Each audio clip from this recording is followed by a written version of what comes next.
Yo, what's going on, everybody? This is Dylan Talk Sports. My name is Dylan. In today's video, what I'm going to be doing is we're talking about Bill Belichick and why he is basically, in my opinion, the worst guy to coach quarterbacks.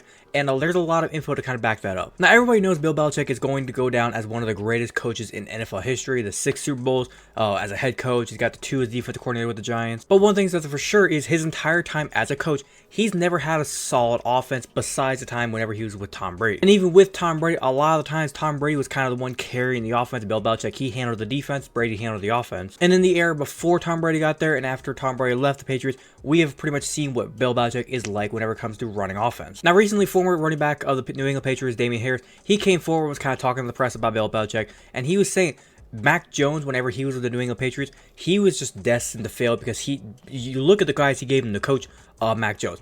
Matt Patricia and Joe Judge, that was never going to work. So what I wanted to do in this video is I kind of want to talk about Bill Belichick and why everything just always seems to fail whenever it comes to offense around him, kind of back up the story. There's a lot of different things I kind of want to show, the tweet that I just mentioned, and also a couple articles that I have. I'll put links to all that down in the description below if you want to go check it out for yourself. But I'm going to stop rambling, and we're going to get straight into this. So if you go to enjoy, as always, make sure you go and drop a like on this video. Be very much appreciated if you do so. But without further ado, let's get into it.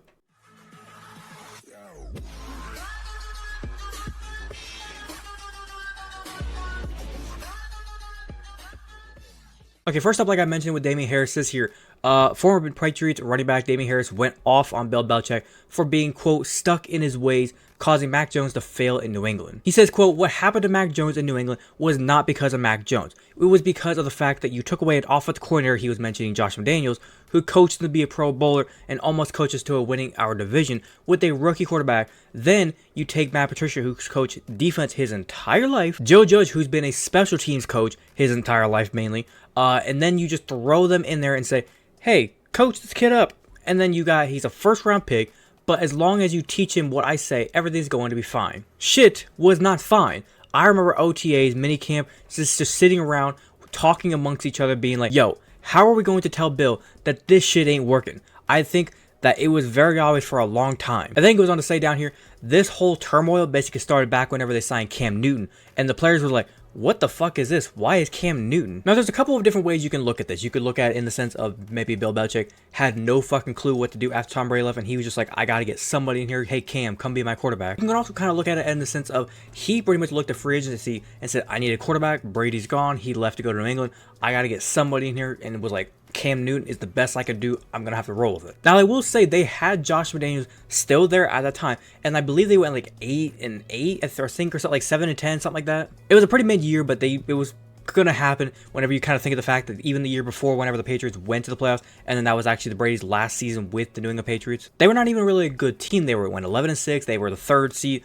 in the AFC. They had to play in wildcard weekend. That was the year I think they lost to the Tennessee Titans in the wildcard round. One thing I think people forget about Bill Belichick, everybody calls him like the godfather of football. He's like the greatest coach ever because of all the Super Bowls he's won and all the success they had in the 2000s, 2010s. People tend to forget Tom Brady, I think, was mainly the reason they won so much, and he was like the successful one in that era. Don't get me wrong, Bill Belichick had a lot of success with it. He was part of the reason why they won those Super Bowls as well. He was the one coaching the defense. Tom Brady was the one mainly controlling the offense. And the reason why I say this is because you look at some of the offensive coordinators that was with New England. Right here, Charlie Wise, offensive coordinator for the New England Patriots back whenever they won a couple Super Bowls there in the early 2000s. Talks about Charlie here, kind of his success that he had with the New England, him being just like their offensive coordinator for a couple of years, winning a couple Super Bowls with them as well. This right here is Charlie Wise. Let's see, after he was with the New England Patriots, their offensive coordinator, what did he do after he was such a great offensive coordinator? That means he must have went somewhere, done great things, maybe became a head coach somewhere.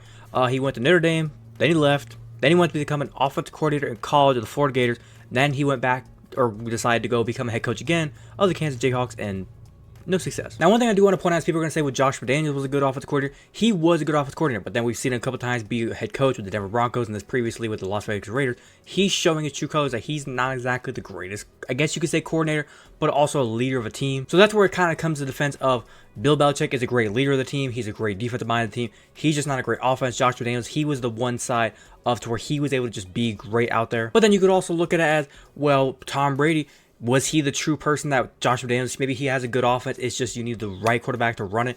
And Josh McDaniels, he has had other quarterbacks run his offense. They just haven't been able to do anything. Like I said, with Denver and then with Las Vegas, no quarterbacks have been able to run the offense at the level Tom Brady once did. Now, real quick, I have here from NFL.com a couple quarterbacks that Bill Belichick has coached, or quarterbacks that left Bill Belichick after being with him. And I kind of want to go through some of them and just figure out what quarterbacks from here that actually left Bill Belichick turned out better after they got away from Bill Belichick. Well, number one is obvious. Jimmy Garoppolo. He's been to a couple of Super Bowls. He was the main person that got him kind of to the Super Bowl that first time they played the Kansas City Chiefs. So I'd say Garoppolo was a hell of a lot better once he got away from Bill Belichick. Number two, Jacoby Brissett.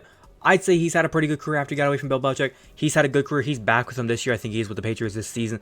But when he was away with them, the Indianapolis Colts, he was very good there. Cleveland Browns, he did a good job with the Browns last season. Or the year before, my bad. Next up, we got Ryan Mallett. He's had a decent career. He's just never really given the chance. So that one, I would say probably he's been like the same even without Bill Belichick. Brian Hoyer, he's bounced around from team to team. But I would say even without Bill Belichick, he's kind of still the same player. He's just gonna be pretty much a league backup. Matt Castle, I would say, had a decent career once he got away from Bill Belichick when he was with the Chiefs. He had a good career there. Drew Bledsoe, he was with the Patriots, I think, before Belichick got there.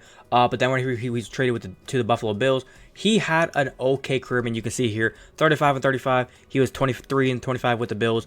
And then he had a okay touchdown interception ratio. Kind of wrap it up. Here's the final points that I kind of want to make. Number one, as we know, Mac Jones was traded to the Jacksonville Jaguars. Is he going to be able to turn his career around there? Probably not with Jacksonville, because Trevor Lawrence is obviously the starter. If he's going to have to turn his career around, he's going to have to go somewhere else. But in the world of Bill Belichick, what needs to happen for him to lead an offense? I don't really know. But I think I'm going to wrap it up there. Hopefully you guys did go and enjoy today's video. If you did enjoy it, as always, make sure you're going to drop a like on today's video. Be very much appreciated if you do so. If you wanted to watch the entirety of today's video, thank you very much. Like I said, if you have a different opinion, do you agree or disagree with anything I said? Do you think Bill Belichick is probably the worst offensive minded coach in the league?